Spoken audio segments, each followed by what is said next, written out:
یزید کی بابت یہ طے ہے، سب لوگ کہتے ہیں کہ یہ فلاں ہے فلاں ہیں، اہل سنت کے ٹائٹل پر۔ تشیع کی تو بات ہی اور ہے نا جی، اہل سنت کہتے ہیں، اکثر اہل سنت جو ہیں وہ خواہ اہل سنت دیوبند سے ہوں، اہل سنت اہل حدیث سے ہوں یا بریلوی سے ہوں، وہ کہتے ہیں کہ وہ فلاں تھا ظالم تھا فاسق تھا۔ اب چونکہ اس کے وکیل بھی انہی طبقات سے پیدا ہو چکے ہیں تو وہ اس کی صفائیاں بھی دے رہے ہیں، دیتے رہیں، کوئی مسئلہ نہیں ہے، لیکن جو ظلم ہوا اس ظلم کو مٹا نہیں سکتے یہ، اور کوئی صورت نہیں۔ ہزاروں مرتبہ انہوں نے انکار کیا، لیکن حقائق ان کا دماغ پھاڑ کر ان کو سمجھا دیتے ہیں کہ نہیں، یہ حقیقت ہے۔ گزارش یہ ہے کہ یزید پر تو سارے برستے ہیں، ٹھیک ہے جی جناب اس نے یہ کیا وہ کیا۔ یزید کی اس ساری کارگزاری کے اندر، کربلا کے اندر فرض کرو 72 لوگ قتل کیے گئے، شہید کیے گئے، لیکن عجیب بات ہے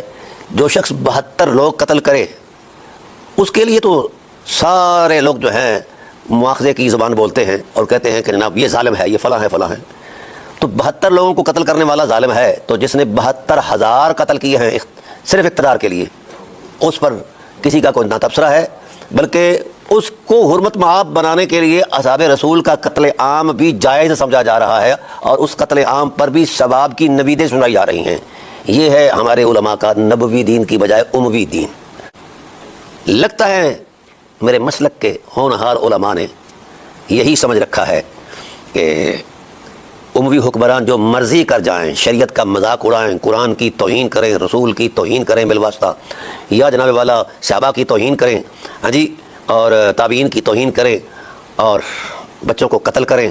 عورتوں کو قتل کریں، بیچیں، لونڈیاں بنائیں مسلمان عورتوں کو، جو کچھ بھی کر جائیں،